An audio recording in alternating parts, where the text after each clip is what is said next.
Yo, I think I just found basically the secret to renewable happiness. So I think my mindset before this and before like so much of self improvement was that happiness is more like a non renewable resource, like oil or like the fossil fuels. Once it's used up, you can't renew it once it's been used up, and you have to wait for like a new shipment, which is going to be in a million years. But really, happiness is more like a renewable resource. So then how is it renewable? How can we plant more trees so that there's more happiness? Like what's the metaphorical equivalent? And it's all just in your mindset or your self-talk. And the specific self-talk protocol, which is a very big center part of the happiness protocol, is all sadness, hardship, and suffering is inevitable and inescapable in life, but they are all opportunities for growth and actually make you stronger, more resilient. And in fact, all this hardship that you're experiencing right now, it's only temporary. So basically,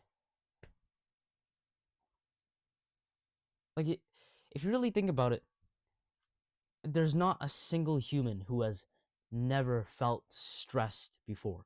There's not a single human in history, from the beginning up until now, who has never not felt anxiety or fear, or who hasn't felt disgust, or they felt unhappiness at some point.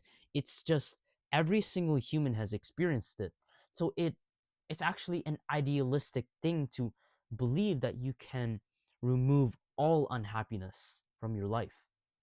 That's not realistic, and it's not what's what's happened before and what's going to happen now. So you need to accept that unhappiness is always going to come to you at some point. In fact, sometimes I think, like, sometimes I come out of a good conversation, or I come out of a really good experience, maybe in playing piano, and I feel really proud of myself. I'm very thankful to God that I can play piano, and I'm so happy that I can play. But every single time I have like a really huge high experience, every time I feel so happy, that's when I pessimistically remind myself that one day in the future I will feel utterly fatigued, uncomfortable, sad, unhappy, lonely, hungry, all sorts of tribulation and hardship. It's all going to come to me at some point in life. And I'm going to forget what happiness I feel right now, and I'm going to be really down low in life. And every time I remind myself of that hard truth, every time I go through a happy experience, it always makes my mood go down. But it also makes my anxiety go down. And then eventually my mood comes back up. Because then I realize that because I know that there's a hard thing coming, I can at least appreciate the good thing happening right now and find peace in knowing that the hardship will come not unexpected, because I already expected the hard thing to come, and I already knew that it's going to pass eventually, and then I'll have a good time after the rain. Just like right now, there's always a rainbow after the rain. So anytime you feel unhappy, you realize that it's just inevitable and it's all temporary. Similarly, your happiness is inevitable, kind of, and it's also temporary. No matter how high of a happiness you feel, it will always be temporary. There will come a time where hardship will come, and you should find peace in knowing that you expected it to come, and that you already knew beforehand that it was going to pass. Everything is temporary, including the happiness that you feel. And then one last mindset that will make you happier and allow you to create happiness as a renewable resource is every suffering and setback and obstacle and challenge that you face in life are all opportunities for growth and actually make you stronger and more resilient. There's a very excellent book called The Happiness Advantage by psychologist Sean Acor. And Dr. Sean Acor says, like, very, this is like a direct quote from the book. By refusing to accept that every down in life leads to further downward, you can make yourself bounce back from any kind of adversity and hardship and be the most resilient as you possibly can be. So basically, what he said is instead of believing that every bad thing that will happen to you in life will continue to make your life go worse and worse, and refusing to believe that, and instead replacing it with the belief that every down leads to a further up, that will give you the energy and the inspiration and the resilience to keep going. Instead of believing that the hardship in your life, the loneliness in your life, your poverty, your lack of like necessity, lack of sleep. Sometimes I'm lacking of sleep as well. All of those are actually making you stronger. And not only are those making you better, they're also making you, they are all opportunities for growth and learning in disguise. Like, if you really think about it, every successful person has had a really hard backstory or hard life story. Elon Musk had a very bad father, and he lived in a very like a rough neighborhood. I don't know. Nikola Tesla was persecuted and ridiculed for his like, intelligence. Albert Einstein was called dumb, I think, by all of his teachers.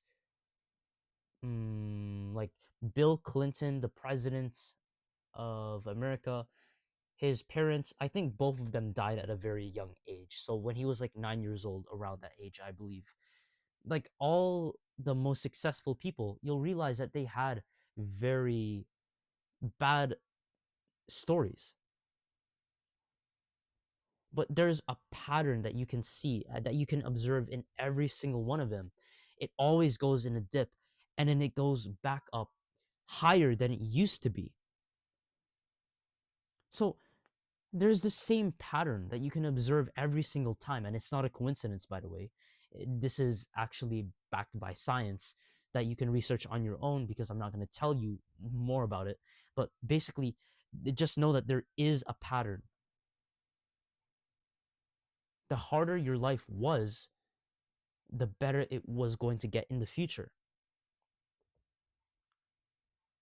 as a general rule of thumb.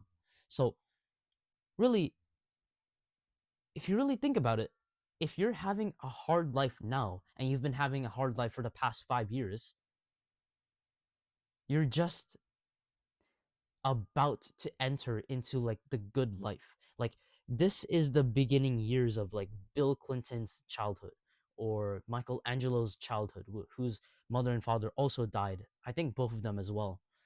Like, he had a hard life. Like, hard work and suffering was there. Like, anxiety was there.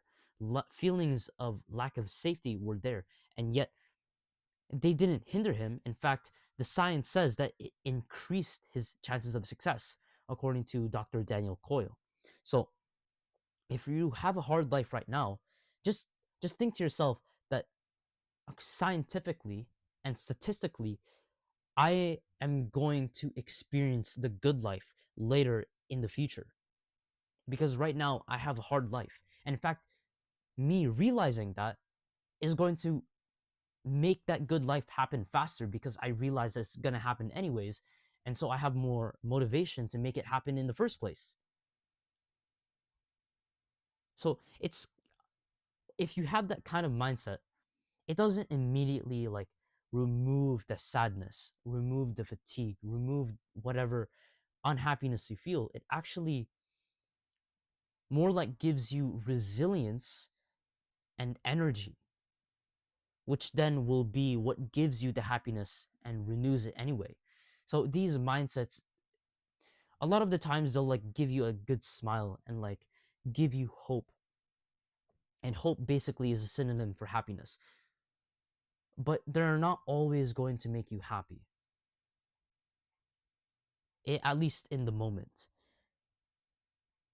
So as long as you realize that all the bad things in your life are opportunities for growth, you will actually experience that growth. Like if you believe that bad things will make your life worse, like mistakes will make your life worse, hardship will make your life worse, then that is what will actually happen scientifically.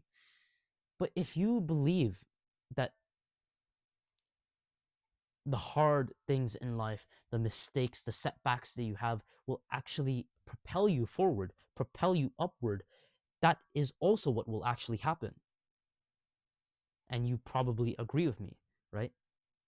So then start applying this into your own life, into your own mindset.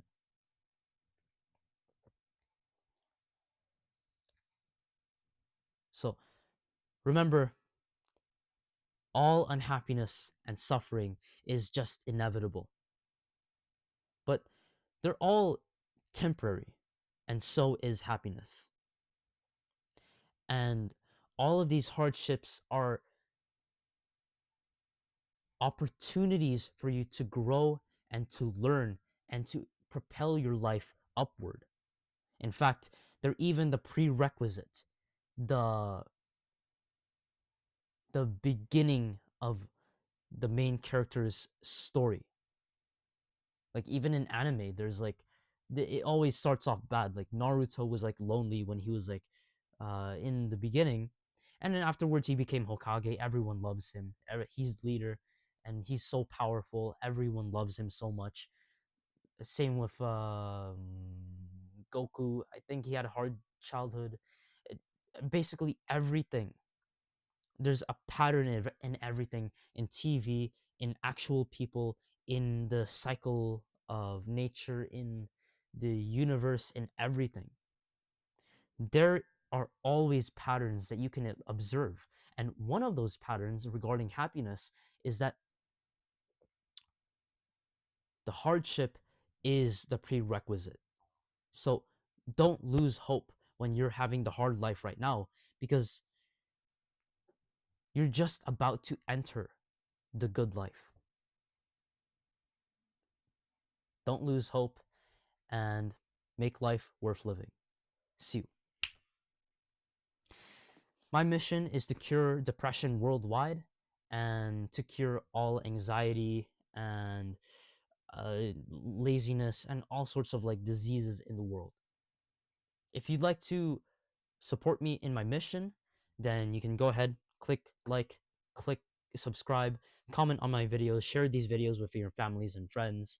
Watch these videos, they really help the algorithm recommend more of these videos to people like you. So if you found this interesting and you agree with my mission and my cause, then you can help me below. See you.